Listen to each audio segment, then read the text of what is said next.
Hey everyone, and welcome to Almost Cancelled. I'm Peter, that is Connor, and we are going to talk about Doom Patrol Season 2, Episode 7. It's called Dumb Patrol.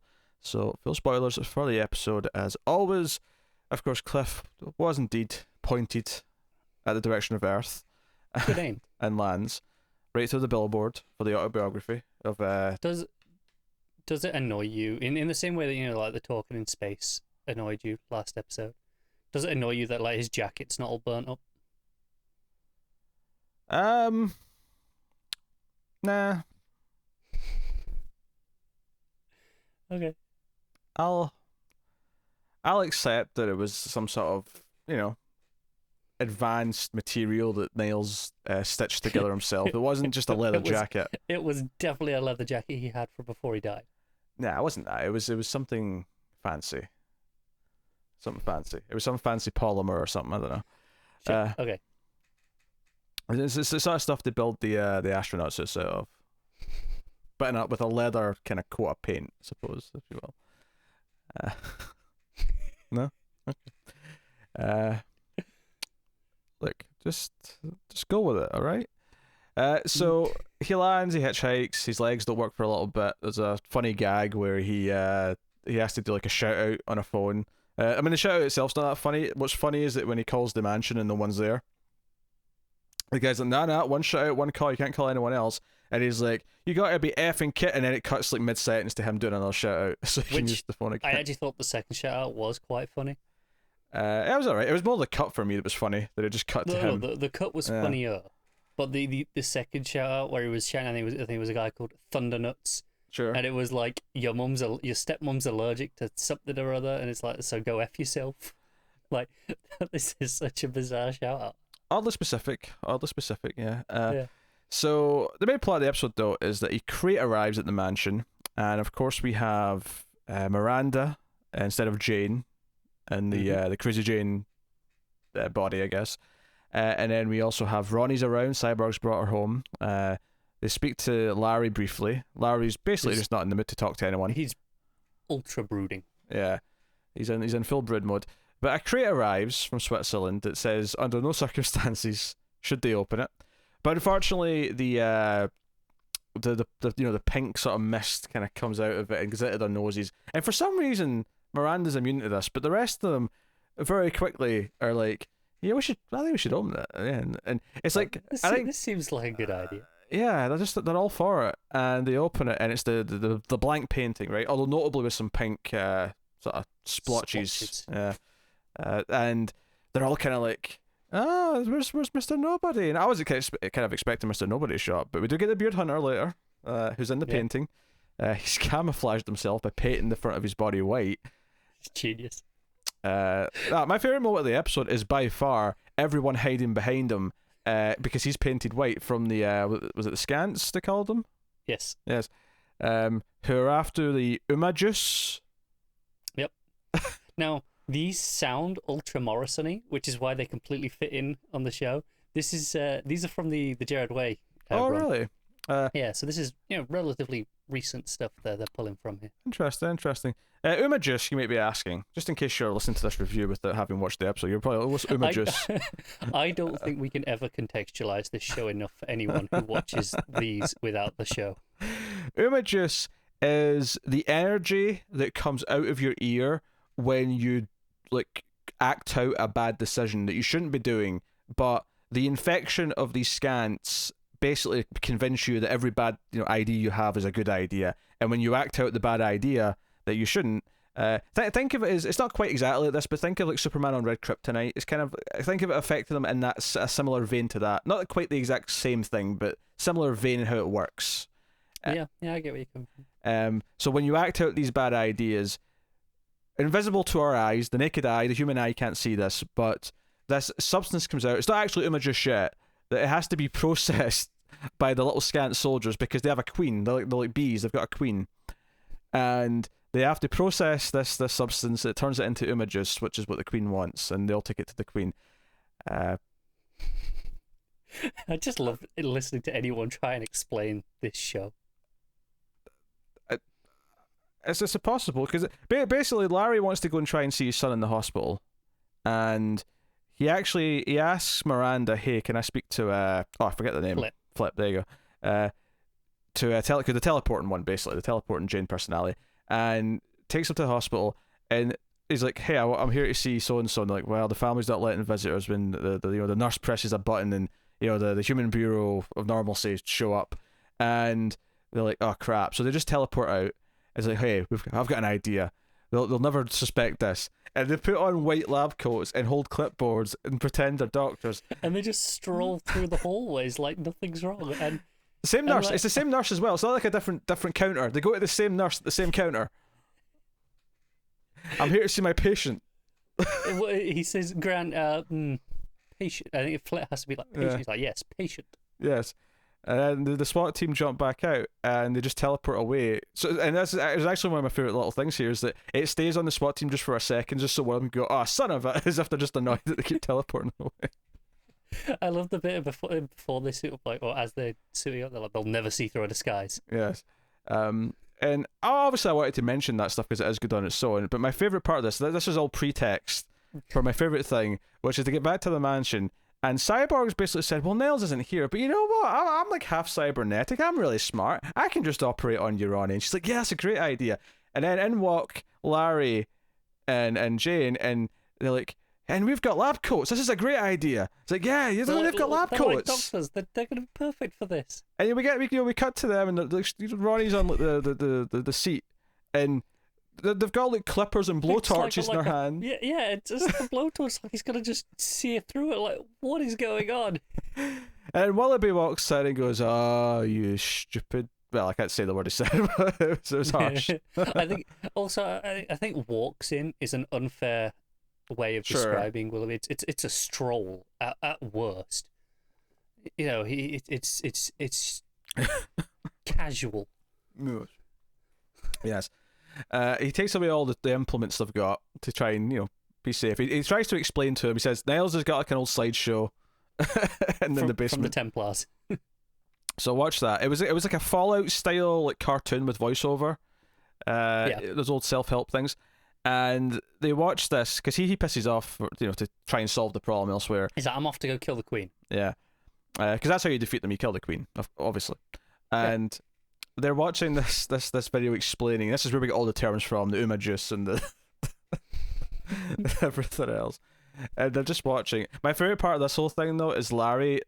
Like, he's eating popcorn with everyone else, but none of it's going through his bandages, obviously. At one point, he even throws it up to catch it in his mouth, and it just bounces off the bandage. And he just keeps going as if he's not doing anything wrong.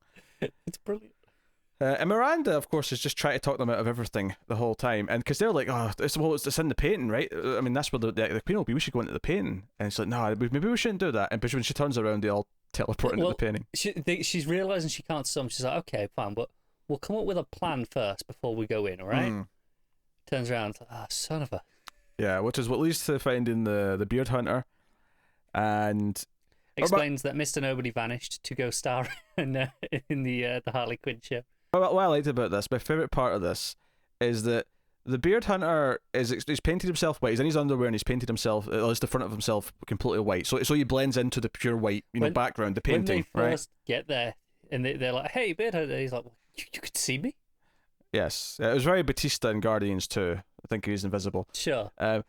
And my favorite part of this though is that Miranda assumes that he's also infected with the things, and that's why he's made this dumb choice.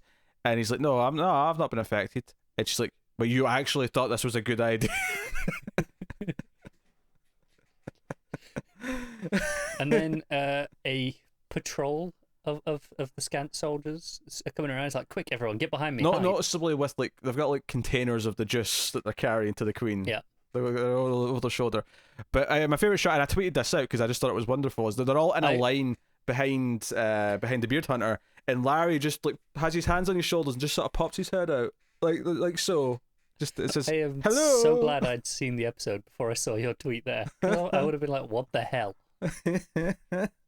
And so they're being basically kidnapped and taken to the Queen, and the Queen's blabbering on about how they're going to produce Uma juice and whatever else. Yeah, and she's got Willoughby too. Yes, and Willoughby sits down and says, "Don't worry, I've got her right where I want her." Power's master plan. Basically, yeah, the whole thing just kind of comes to a head when Jane turns into the one who speaks the words, a silver tongue or whatever they're called. Yeah. Fires some words at the Queen, and then we get the electrocution Frankenstein-y one who Yeah, because the words go past the Queen and into pop the waterbed. Yeah.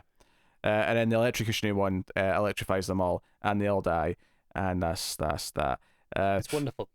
Yeah, no, it's a good little twist ending to the whole thing. In the underground, of course, they're all kind of celebrating, and Jane's kind of been a bit of a like, oh, look, I've not saved everyone a bunch of times, getting kind of mopey. There's a bit of a cliffhanger there though, where one of the personalities, their station, is like because the person's not showed up to the book club. Scarlet Harlot, and her train station is closed, it's shut down. So it's a bit of a cliffhanger there, a bit mysterious one. What's going on? Yeah. So we got that. Another thing that came out of all the dumb stuff is that Cyborg was like, oh, I'm in love with Ronnie, and like they're all smelling at each other. So it presents this thing at the end where she's going to leave, and you think, is this like an awkward sort of breakup thing? Because he's like, hey, I really like you. He's like, well, you said love. It's like, well, that's not really fair. We were infected with a thing.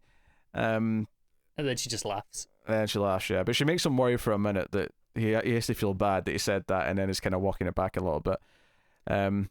But so it ends on a pretty positive note. I'm still not necessarily completely. I mean, the chemistry's good. She seems great, but there's still that little feeling like there's maybe a betrayal coming here. There's maybe something. That's possible. Yeah, just a little bit. I don't think so, but it's possible. So we'll see. But Cyborg sticks around, and yeah, Larry tries to go back to the hospital, but his son's already checked out, and the nurse can't tell him anything, but he checked out, so typically that means they're better. Yeah, it can't be that bad. So, that's that stuff. The other, of course, subplots we have to address, though, are, of course, Rita, who's doing research for... She's conveniently just sort of already gone by the time everything's happening at the mansion. So she is doing research for her role. She goes to speak to the actual bee lady, who she's supposed to be playing. Although she has a nightmare first, actually, where she dreams that she gets the role of herself because the actress playing the role was injured. Yeah. And then the ghost of her mother shows up in a sort of very kind of Dexter / Mr. Robot / whatever thing you can think of where someone shows up and talks to them that's not really there. And she's like, yeah, like I got you that part. And she's like, what, like how? And she basically implies in a very you know how. Yeah, in a very obscene way that she sexually did some favors for the director, who of course is this sort of like upper middle aged to borderline elderly woman who's doing the show. Actually, no, that's a bit harsh. She's not that old, but still upper middle age. Upper middle age is fine. Yeah. Like I don't. Maybe not. She's only been like 2 scenes the entire show, right? Give me a break. I will not give you any such break. You respect these people more. Okay, I'm so sorry. I implied she was in her 60s instead of her 50s. I apologize. That is like a huge insulting difference to a person, and it's just frankly unprofessional. All right. I'm sure she'll be heartbroken. You never know. All at that time, I thought Charlotte Lee was in her 40s and she's only like barely 30. But yes. Now, do you know what I'm looking forward to? I'm looking forward to when Avatar 2 comes out, and we can all joke about what our age difference is from when we first saw the first one in theaters to when we saw the second one. I like how you think it's coming out. Oh, it's coming out. They've already finished shooting too. It's done. Yeah. It's all post-work now. I am not convinced still. It's all post-work. Look, I'm telling you, if Cameron dies before they finish all of these now, and they're so interconnected as they're like, this is why we had to shoot them all at once, they're just not releasing them. No, Cameron's got kids. They'll come in. They'll finish things up. Because the joke I saw on Twitter today, because the reason why it was in the news is because everything's been pushed back, but this isn't like a lol Avatar's delayed again. This is everything get delayed a year because of what's going on. It's just funny with Avatar. It's not as funny as it is with that, because at least that's always been kind of vaguely so far away. New Mutants has been finished. It has been delayed like 5 times after being finished. Except not today. Today they confirmed it was still coming out, right? Yeah, well, I mean, we'll see. But allegedly, it's no. they just don't care anymore. They're like, screw it, just put it out, even if the cinemas are all shut. We don't care. Just get rid of it. We'll see. We'll see. We'll see. Anyway, back to Rhea here. Back to Rhea, Sure. who sort of gets some of her issues out. She gets mad at the beekeeper lady because she is kind of mean to her daughter. She tells her daughter to take a jar of honey to bribe the teacher. Yeah. And she's being literal. It is just a jar of honey. It's not a euphemism. Which No, it's a literal jar of honey. yeah, but it kind of reads that way to Rita, where she kind of like takes it as a sort of metaphor for her life and kind of gives her a bit of a speech. And she gets the advice of going and like talking to the bees and like sort of just, oh, your mother's dead, so go talk to the bees. Say everything you wanted to say to your mother to the bees. And like, this is why people keep bees. Is it therapeutic? Do you just talk to them and like everyone who you hate who's already died that you can't tell off anymore? Do you just yell at the bees? I mean, I feel like it would be a lot easier and safer and pretty cheaper to just yell at like a cactus or something. True.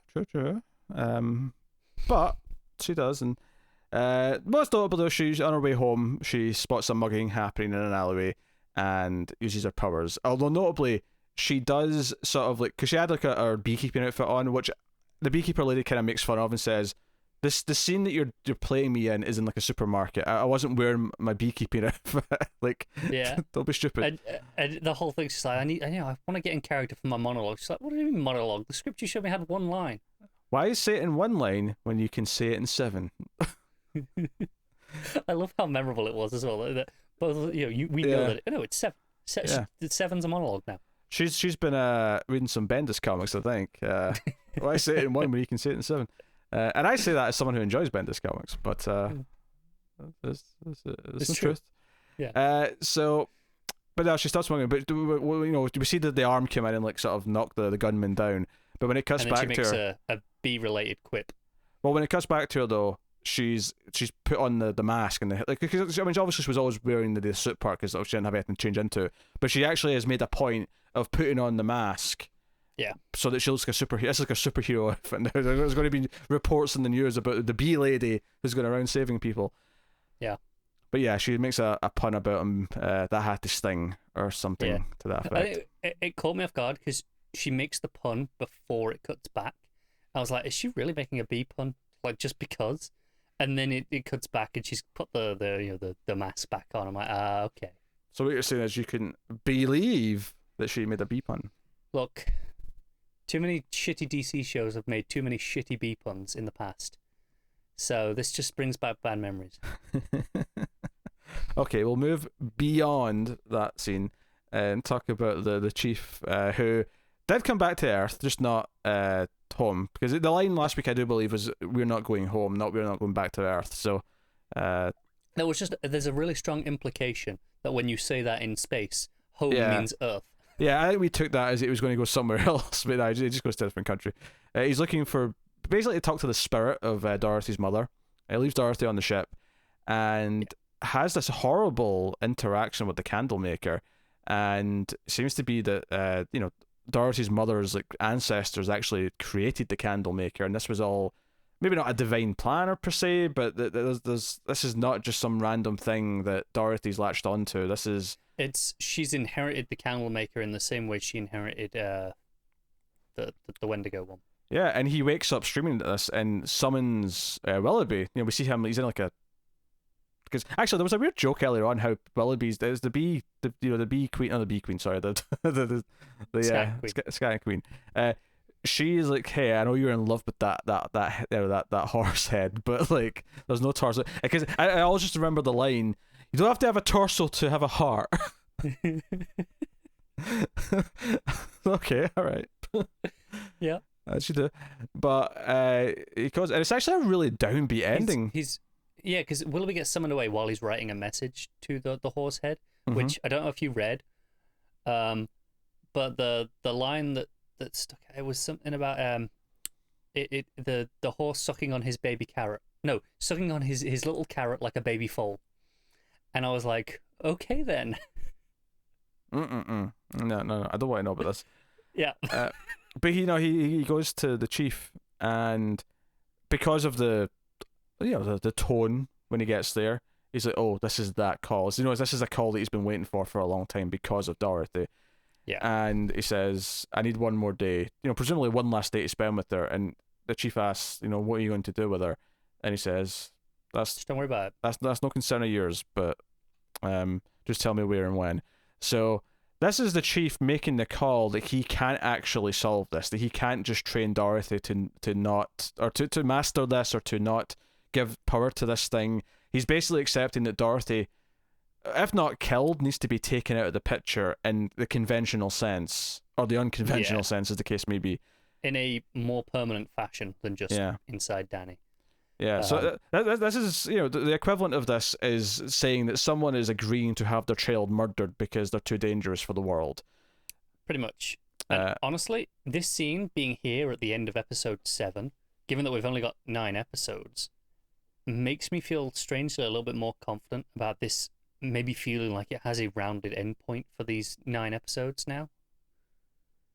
At least with a through line with Dorothy. Like, this could have actually been like, no, we can get a nice, maybe not a final ending, but we can have a point where it feels like a conclusion for now. Like, almost like it would in a mid-season, I guess, but we can make it work for an ending. Yeah, we'll see what they do with it, but it's a really somber thing. It's like the only episode so far that's had a cold finish. There's no music. It just has the sound effects of the forest. It's very effective because it was such a strong moment, and and it needed that weight, but also disappointing because I love the ending music. I like the ending music too. That is fair. But no, it's a really somber moment. It feels like a big heavy choice that's been made, and without ever actually saying what it is, it's just very clear what he's doing. Yeah. So we'll see how that pans out. I forgot to mention the end of the Cliffs thing, because he does get back to the mansion eventually at the end, and his daughter is there. And it turns out that missing tape, which I said, there's a reason why they're showing that he can't find it. It was someone who's mailed this to his daughter. It may have been Nails himself to fix things. I suspect it was. Yeah. Because that's the thing. All episode when he's on his own, all Cliff is doing is talking out loud about how much he wants to kill Niles, how much painful it's going to be, how much he's going to try. I mean, occasionally wants to kill a bird that shot on him, but mostly he wants to kill Niles. He wants to shut down the severed neck of Niles, and then realizes that he can't shit anymore, and that upsets him because he can't do that now. And again, I really appreciate how this was seeded in the episode, in that one of the calls he makes once no one in the house answers, he phones Clara, but just ends up getting angry because it's the answer machine. The answer machine, but it's not even, it's not her. It's his friend / her new dad, whose name I'm kind of forgetting. Bump. I think it was Bump. It's him, and that just makes him annoyed. And so instead of asking for help to cover, he's on the side of the road, he just rants for like 90 seconds instead. Yeah. But no, she shows up with the tape, and she's like, she's just clearly watching and says, so this man really did all these things. And we kind of end in this, hey, maybe she's at least got some context now for what Cliff's been through, and might sympathise with what his life has been since the car accident. So, we're definitely reaching a new point, something there. And given how much misery is in this episode for a lot of characters, it was kind of nice to have at least potentially a kind of happy ending for Cliff here. It's the start of a happy ending. Yes. So, it was interesting. I do wonder if the misery that Larry's going through, if Larry ends up giving Cliff advice at one point about don't take it for granted that you've got a chance to actually be a part of your daughter's life in some way, because I never took that chance, and now my family will hate me and try to turn me into this evil agency, and so on and so on. Maybe, I could see there with some bonding. A lot of good potential drama. Yeah, I can see some advice in that way of thinking. So, that really solid episode. I don't think I love it quite as much as the last one, but the last one was exceptionally good. So, it's not saying a whole lot. It's still a really great episode of Doom Patrol. Yeah. No, I mean, it's got the silliness, it's got the hard-hitting emotional stuff. It's full of good character beats. So, yeah, what do you want? This is what you want from Doom Patrol, basically. Can't ask for much more, really, can we? Only got 2 episodes left of the season, so we'll see how it goes. But you can let us know how you thought of this one in the comments below. Like and subscribe, all that stuff. Liking is super important on YouTube. It is the easiest way for you to support everything we do. It means that we make more eyeballs might see us on YouTube, because they'll, and the algorithm will go, oh, more people have liked this, so we'll start pimping it out to more people. people who watch Doom Patrol, the people who watch TV reviews or things like that. So please do. You can also support us with some money over at patreon.com/MailFistTV for as little as $1 per month. If you want to help keep all the content coming, get some bonuses for your trouble, you can do it that way. You can also, of course, get us on Twitter at mailed_fuzz for channel updates. Otherwise, though, that is us, so thank you once again for watching or listening. We always appreciate it. Keep watching TV, guys. Have you got any vanilla?